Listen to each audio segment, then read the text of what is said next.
Hello everyone and welcome back to my channel. Today's video is inspired by the new Christopher Robin movie that is releasing August the 3rd, and it is a Christopher Robin inspired Cakesicles video. This video is a collaboration with my friend More Cake Yes Ma'am. Her name is Jelena, along with other talented artists. Make sure to check out their videos in my description box below.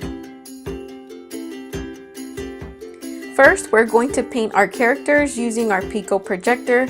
So basically what we're doing here is instead of freehanding our characters, I'm going to upload an image of the character that I want and then just lightly trace it with Edible Art Paint's colors. And as soon as we turn off the projector, we're going to be able to see the image that is being projected. In this case, what I'm using as my transfer medium is a rolled out piece of Fantasia fondant, along with a little bit of Tylos just to make sure it hardens a little bit faster. In case you're not too sure on how to upload images onto your Pico projector, I'll link my video describing each and every step on how to do that in my description box below. When tracing your characters, make sure not to be too perfect about it because in the end we're going to cut around the character anyway, so any imperfections can be taken away. Remember to just have fun with the colors and try to get as close as possible with the colors as you can.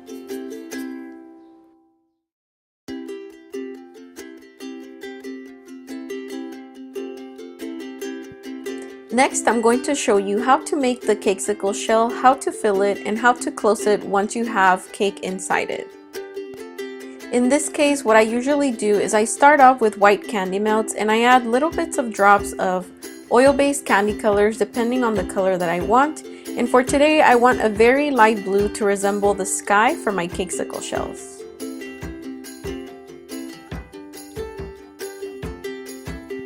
Remember that you can fill your Cakesicle with whatever you wish. In this case, I'm using little bunts of vanilla cake, and since my cake is a little bit dry, I'm going to go ahead and add a little bit of frosting.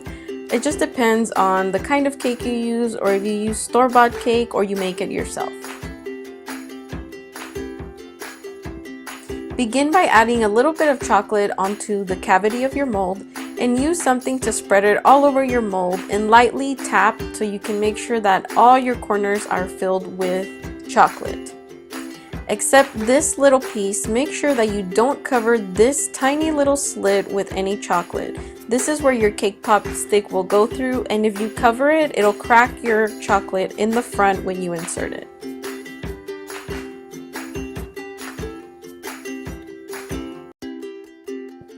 Now I will begin to cut my decorations with a pen blade. You can also use an X-Acto knife if you have one on hand. And in case you do break any of your decorations while cutting them, save the pieces because you can always put them back together once you're putting them onto your Cakesicle.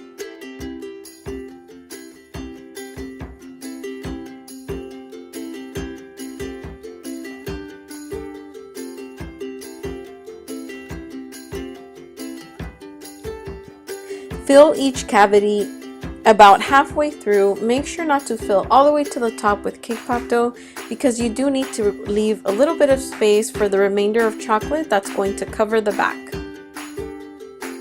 Next, begin by adding a little bit of chocolate and make sure to use a spatula if you have to flatten out the back, and don't worry about getting messy because when we pop them out, your cake pops will look perfect.